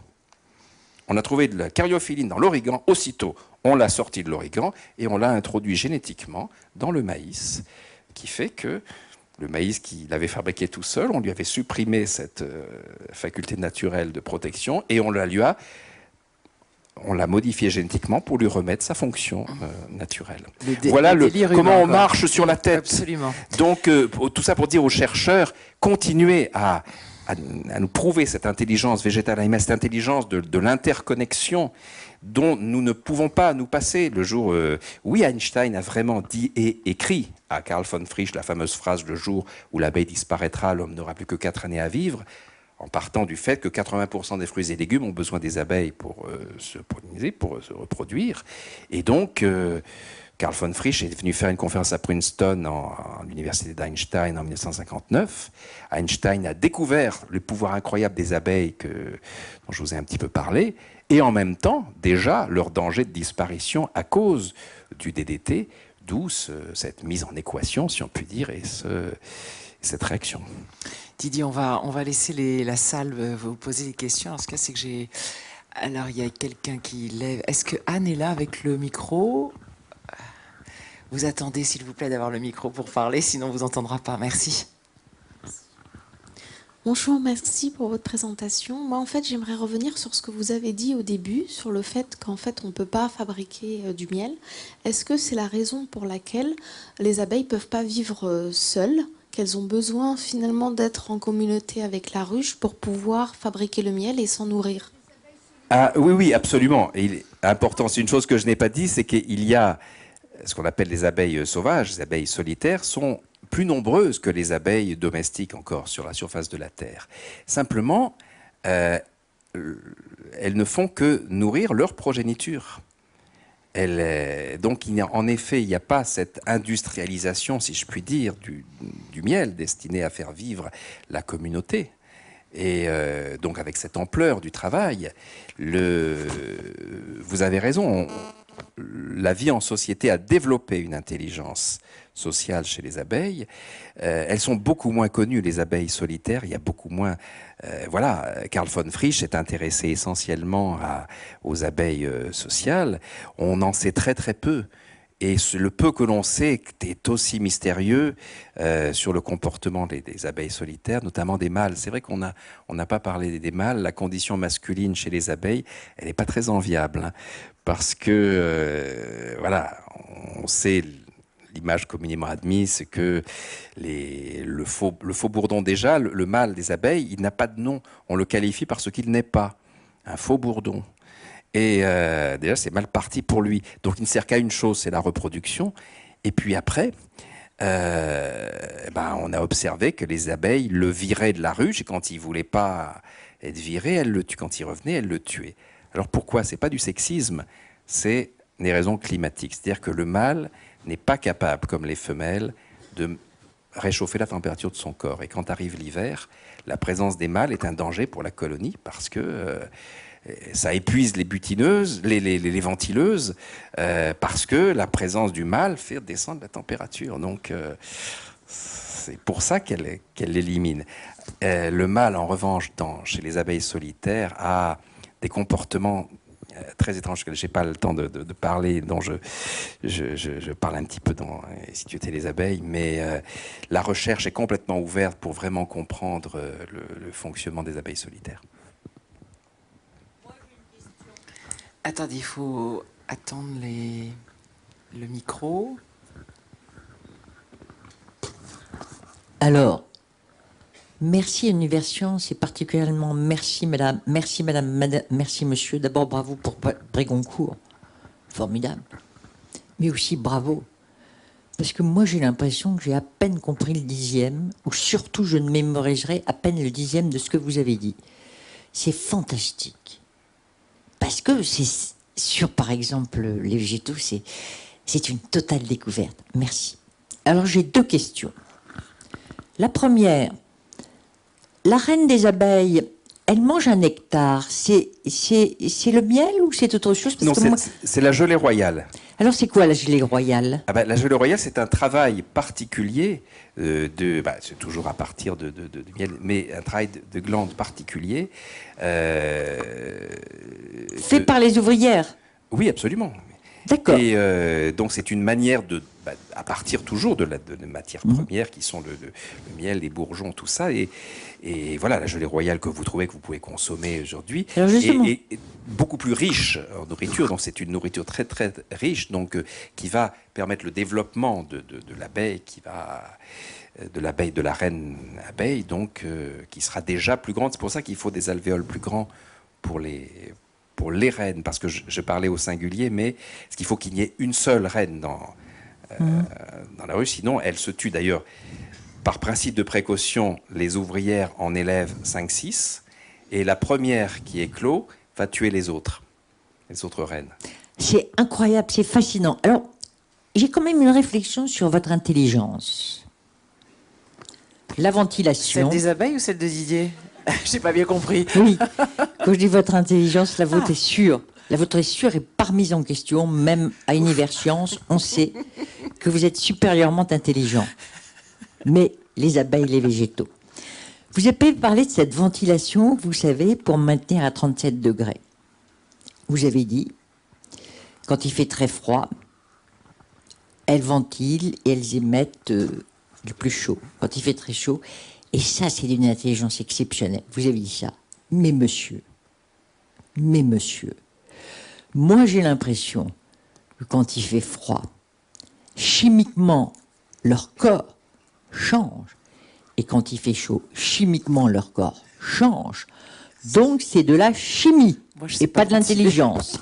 Parce que si vous prenez... Attendez, je termine. Si vous prenez les chênes, vous savez comme moi que les chênes, lorsqu'ils sont attaqués par des larves ou je ne sais pas quoi, ils sécrètent du tannose ou du tanin. Et c'est chimique, monsieur, c'est pas de l'intelligence. Merci. Je me permets de rebondir là-dessus. Vous avez tout à fait raison sur le phénomène de la température. Sauf que, et là je vous renvoie à des publications scientifiques sur le mouvement. Le mouvement des ailes, ce qui n'est pas chimique, c'est l'intention de l'abeille qui tout à coup va aller chercher cette chaleur ou ce froid, sauf que son corps n'est pas... elle fabrique ce froid, c'est-à-dire qu'elle va orienter ses ailes et son type de battement d'une manière qui là n'est pas de la chimie, c'est un acte destiné à maintenir cette température. Donc c'est ça, il ne faut pas oublier cette étape-là chez les ventileuses. Et vous me parlez des arbres. Un arbre ou une plante attaquée par une chenille va modifier la composition de ses tanins pour se rendre toxique. D'accord, mais dans le même temps, elle va envoyer des composés volatiles organiques vers les autres végétaux voisins pour les prévenir, et les végétaux en question vont modifier la composition de leurs tanins pour se rendre toxiques avant même d'avoir été attaqués. Donc, mais si, c'est aussi chimique, mais ça n'est pas que chimique. C'est-à-dire que, parce que la chimie est un dialogue. Vous voyez, c'est un moyen de capter, de réagir, mais de provoquer. Mais lorsque une plante qui n'a pas été attaquée, et ça a encore été, parce que moi ce qui me fascine, c'est que ça fait 40 ans que l'on sait que Jean-Marie Pelt a publié ça, et il faut toujours redécouvrir, parce que les gens aujourd'hui sont sollicités par tellement d'infos à jet continu que les choses essentielles, pour moi, hein, sont quand même tout ce qu'on vient de se dire là, par rapport à notre rapport à la planète, à ce qui nous entoure, à ce qu'on appelle connement l'environnement, comme s'il y avait l'homme et son décor. Non, c'est la nature, nous provenons de cette nature. Donc, aujourd'hui, l'an dernier, il y a une publication dans Science qui a eu un retentissement considérable, parce que les chercheurs dans la nature et en laboratoire ont montré un truc tout simple. On met du sel sur une plante, finalement, ce qui est un stress terrible qui brûle les racines. Donc cette plante va se défendre chimiquement contre cette agression et se rendre en une journée. Hein, elle se rend insensible au sel. Donc si on ne l'a pas salée de manière à la tuer à une densité telle, elle va résister à ça. Mais en même temps, elle envoie les messages autour d'elle, que ce soit dans la nature ou en laboratoire, et pas simplement à sa propre espèce. C'est ça qui est intéressant sur cette, comment appeler ça autrement que de la solidarité, quoi, que de l'information destinée à protéger les autres, qui immédiatement, la journée même, modifie, se prépare à résister au sel et à se rendre insensible. Et celles-là, après on les sale, il ne se passe rien. Donc, oui, mais le moyen, le moyen employé, il est chimique, bien sûr, mais la manière dont ce message est envoyé n'est pas que de la chimie, bien sûr. La plante prend une décision. Il a été prouvé qu'à tous les niveaux de son existence, la plante prend des décisions. Au niveau de la graine, vous savez, il y a eu une extraordinaire, un numéro de Science et Vie, quand même, sur... Elle pense, point d'exclamation, sur les plantes. Ça, on connaît la prudence de Science et Vie. Et dedans, il y a des photos extraordinaires qui nous montrent ce qui se passe sur une graine qui va décider ou non de germer. Parce que tout à coup, on est en hiver et puis il y a un redout. Est-ce que ça veut dire qu'on arrive au printemps, qu'il faut sortir ou pas? Et là, on a coloré, et on voit très très bien sur les photos, le travail de la plante qui va se donner quelques jours de réflexion. Elle sort quand même comme un tout petit périscope. Et là, elle va analyser les températures sur 5-6 jours et décider ou non de germer. C'est-à-dire qu'il y a deux neuromédiateurs là, qui se mettent tout à coup. Il y a celui qui provoque la dormance et celui qui provoque la croissance. Donc elle monte un petit peu l'un dans l'autre. Et si tout à coup la température retombe, hop, elle inhibe et elle en met l'autre et elle se remet en dormance. Donc là, on a cette définition. Bien sûr, on est dans de la chimie, mais on est dans une perception et une manière de gérer l'information et de la transmettre en action, avec une prise de décision, avec cette phase très importante dans la définition de l'intelligence, qui était celle de Francis Allais, sur l'hésitation. L'hésitation, c'est-à-dire, ce n'est pas une réponse instantanée chimique, on hésite, j'y vais pas, j'attends d'avoir des données suffisantes pour prendre ma décision. Excellent. Alors, une autre question. Merci. Alors, ma question, pourquoi les abeilles, quand elles sont esclavisées, exploitées par l'apiculteur, elles s'enfuient pas? Pourquoi? Elles sont, pardon, elles vont pas s'enfuir. Pourquoi elles vont pas quitter la ruche? Pourquoi elles se laissent exploiter? Alors, bon, je pense pas que nous, c'est un peu notre regard humain qui parle esclavagisme, exploitation, tout ça. L'abeille, en fait, l'homme ne perturbe, l'apiculteur ne perturbe pas directement. Ce qui est le plus perturbant, c'est l'enfumage, c'est-à-dire elles partent quand ils récupèrent le miel. Mais c'est pas toxique, c'est pas... Il y a de la fumée, elles savent ce que c'est, elles en ont dans la nature, donc on est sur quelque chose qui n'est pas... ce qui est intéressant... Pardon ? Ben oui, mais là, je pense qu'il ne faut pas non plus exagérer l'intelligence, la compréhension de l'abeille par rapport aux bons ou aux mauvais apiculteurs. S'il n'y a plus de miel, s'il n'y a plus de pollen, par exemple, ce qui s'appelle le peigne, c'est-à-dire ce que les apiculteurs mettent à l'entrée de la ruche pour récupérer du pollen. Il ne faut pas enlever tout le pollen, sinon la ruche va être en perte. Donc les apiculteurs comprennent qu'il faut en laisser quand même un minimum. Mais c'est pas... L'être humain n'est perçu comme un ennemi que lorsque les abeilles pensent que la reine est en danger. C'est le seul moment. Sinon, il y a cette tradition que l'on m'a racontée, qui est vraiment que connaissent tous les apiculteurs. À la mort d'un apiculteur, les abeilles, un essaim vient se mettre là où il est mort. Il y a de nombreuses histoires racontées qui paraissent de la tradition folklorique, mais beaucoup de personnes ont attesté de ce phénomène. Il y a du lien créé quand même avec l'homme. On est loin de comprendre tout ce qui peut se passer dans ce cerveau d'une abeille plus petit qu'une tête d'épingle, si ce n'est que, en comparant avec ce qu'est l'intelligence, ce que l'on peut encore comprendre aujourd'hui, commence à comprendre de l'intelligence d'abeilles solitaires, sur l'abeille sociale, c'est comme si une ruche était un cerveau, comme un cerveau, où chaque individu est un neurone. Et c'est la connexion de chacun qui crée cette intelligence. Semble-t-il que ce modèle-là, peut-être ce qui s'approche le plus de la réalité du phénomène. Là, c'est la fameuse intelligence collective dont on n'a pas parlé, parce qu'on ne peut pas parler de tout. Je crois qu'il y a encore une question, parce qu'après, il faut qu'on aille aux signatures, parce qu'il est un petit peu tard. Oui. Pour pallier la difficulté de pollinisation, certains laboratoires ou centres de recherche ne seraient-ils pas tentés de développer de nouveaux types d'abeilles et, au-delà de ça, de déposer des brevets, un petit peu comme Monsanto fait pour les plantes. Je crois qu'il existe déjà une espèce d'abeille, je ne sais pas si on dit espèce d'ailleurs, qui est déposée. Je crois que c'était l'invention d'un moine ou quelque chose comme ça. Donc, est-ce que vous avez eu vent de telles recherches, de tels développements, avec les risques éventuels que ça comporte? Oui, bien sûr, ce scandale absolu de la possibilité de breveter le vivant, déjà...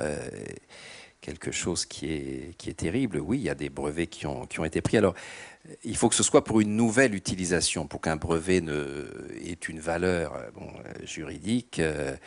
On ne peut pas déposer une simple fabrication. C'est un peu là-dessus, des brevets ont été cassés pour cela, parce que même dans le droit anglo-saxon, ça se plaide. Mais il est facile de fabriquer, de dire, oui, on a créé telle espèce, parce qu'elle va résister à telle agression, elle va aller sur tel type de fleurs. Donc, dès qu'on peut prouver un usage nouveau grâce à cette intervention humaine, il peut y avoir prise de brevet et donc protection, entre guillemets, c'est-à-dire pouvoir attaquer ceux qui voudraient faire la même chose et qui n'auraient pas donné le royalty pour le brevet. Donc, oui, bien sûr, l'homme joue à l'apprenti sorcier constamment en voulant...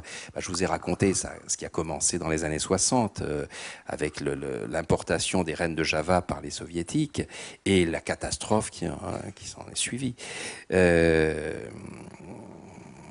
Aujourd'hui, on essaie aussi en se disant on va renforcer les défenses immunitaires des abeilles pour qu'elles résistent mieux à tous les phénomènes, à tous les facteurs de fragilisation et de mortalité que j'ai évoqués.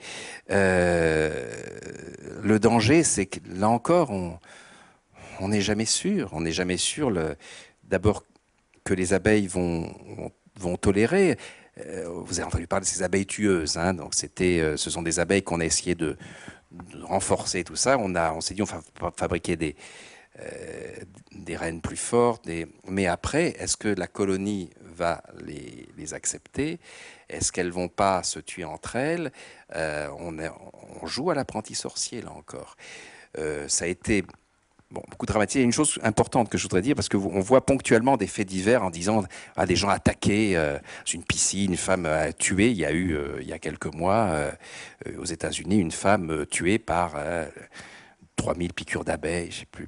Alors là, non, ça n'existe pas, l'abeille tueuse, je veux dire, sauf si vraiment elle met en danger la ruche. Mais si la femme était au bord de sa piscine, elle s'est été attaquée tout à coup, là, la cause, elle est identifiée.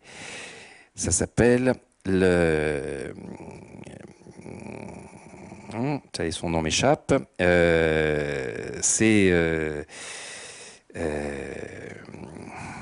Bon, il va revenir. Enfin, simplifié, c'est ce qui rentre en composition de l'arôme banane, et c'est ce qui est employé dans les vernis à ongles et dans la peinture pour voler. Donc, si ce sont des femmes souvent qui sont attaquées, c'est qu'elles portent ce vernis qui a la même composition que le venin des abeilles. Or, si vous êtes piqué par une abeille, ça veut dire ou par plusieurs abeilles, parce qu'il y a la piqûre accidentelle, vous vous asseyez sur une abeille, voilà. Mais si vous avez tenté d'entrer dans une ruche, d'approcher trop près, qu'il y a plusieurs piqûres, le venin déposé à l'intérieur va dégager des phéromones d'alerte qui font que toutes les abeilles que vous allez rencontrer pendant 8-10 jours vont vous piquer. Parce que ça veut dire que vous êtes l'ennemi de la reine. Vous avez attaqué, donc vous allez être repiqué. Mais si vous mettez un vernis à ongles qui a la même composition, et ça c'est un hasard, hein, donc, elles vont vous prendre pour un ennemi. Et c'est là qu'il y a eu ces attaques. Et à chaque fois, on trouve ou ce vernis à ongles ou ces peintures pour voler qui ont cette... ce méthyle, il y a le nom m'échappe, mais je le mets dans. Et si tu étais une abeille, il y a le nom de qu'on va appeler l'arôme banane pour simplifier. Donc, Didier, une dernière petite question, oui, et puis après on va passer aux dédicaces de livres. Je suis désolée de vous presser un peu, mais en plus il y a eu Sébastien Moreau qui est coincé là par les gilets jaunes. Je crois que c'est un peu compliqué là. J'espère que les personnes ne viennent pas en voiture, parce que je crois que c'est compliqué. Une dernière petite question. Donc bonjour, je suis au fond de la salle. Non ? Oui, je vous vois. Oui, bonjour. Donc bonjour. Vous avez parlé de la stérilité en fait des ouvrières. Donc normalement, les ouvrières sont capables de donner des mâles et les reines sont capables de donner des mâles et des femelles par la génétique. Donc je voudrais savoir, et aussi dans l'ensemble du comportement, est-ce que tout d'un coup, à l'intérieur d'une ruche, il n'y a pas une abeille qui décide d'être gilet jaune et de dire merde, je ne fais pas ce que je dois faire. Et quel est le comportement en fait, enfin, qu'est-ce que ça déclenche? Est-ce qu'on le sait? Est-ce qu'on ne le sait pas? Et non, je vous ai expliqué, c'est-à-dire que pour schématiser, un petit raccourci un peu saisissant, un peu acrobatique, en étant stérilisées, elles éprouvent du bien-être. Donc non, il n'est pas question de phénomène de gilet jaune. Ou alors il y a eu, à une époque très ancienne, et c'est là qu'il y a eu des phéromones en même temps pour créer du bien-être chez l'ouvrière stérilisée. Mais ça veut dire que, si vous voulez, il ne faut pas voir notre modèle anthropocentriste de dire que voilà, c'est dégueulasse de stériliser les ouvrières. C'est une répartition du boulot. La reine, elle pond, elle ne fait que ça. Elle ne fait pas tous les autres métiers de la ruche. Et les autres, si elle devait pondre, elle ne pourrait pas faire tout le boulot. Il y a un phénomène, alors on parlait des mystères, ça c'est quelque chose qui reste complètement tabou chez les chercheurs, parce que là on est vraiment dans quelque chose d'incroyable. Je vous ai dit, biologiquement, chimiquement, c'est une abeille ouvrière qui est simplement logée en plus grand, dans des alvéoles plus grands, et nourrie différemment que par de la gelée royale. Donc morphologiquement, elle devrait être la même, sauf que les reines abeilles n'ont pas de mandibules. Les mandibules qui servent à construire, qui servent après à tout le travail des ouvrières. Et là, ça franchement, on ne connaît pas la réponse. Comment se fait-il, puisque là encore chimiquement, morphologiquement, elle devrait être, elle est plus grosse, mais pourquoi on dit que la fonction crée l'organe? En l'occurrence, il semble que ce soit l'absence de fonction qui crée la disparition de l'organe, en tout cas de la mandibule. Donc là, on est sur quelque chose d'étonnant. Mais là, si vous voulez, la vie des abeilles sociales a créé cet équilibre-là entre ouvrières et reines, qui fait que, à ma connaissance, non, il n'y a pas eu de gilet jaune rayé chez les abeilles pour protester contre cette condition féminine. Et donc on conclut encore sur un mystère, hein, décidément. Merci beaucoup. Ouais, mais les mystères, je veux dire, il faut essayer de plus.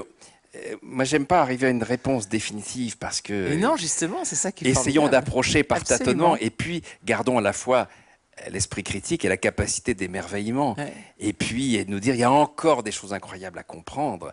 Et nous sommes nous-mêmes des mystères. Je veux dire, jamais personne n'a réussi à comprendre le fonctionnement du cerveau. Oui, chimiquement, mais le cerveau ne sécrète pas de la pensée comme le foie sécrète la bile. C'est infiniment plus complexe que ça. Donc déjà, nous sommes un mystère ambulant et nous sommes entourés de mystères. Et le développement de l'intelligence, eh ben, c'est d'être confronté au mystère et d'essayer Absolument. de le déchiffrer. Merci pour cette belle conclusion.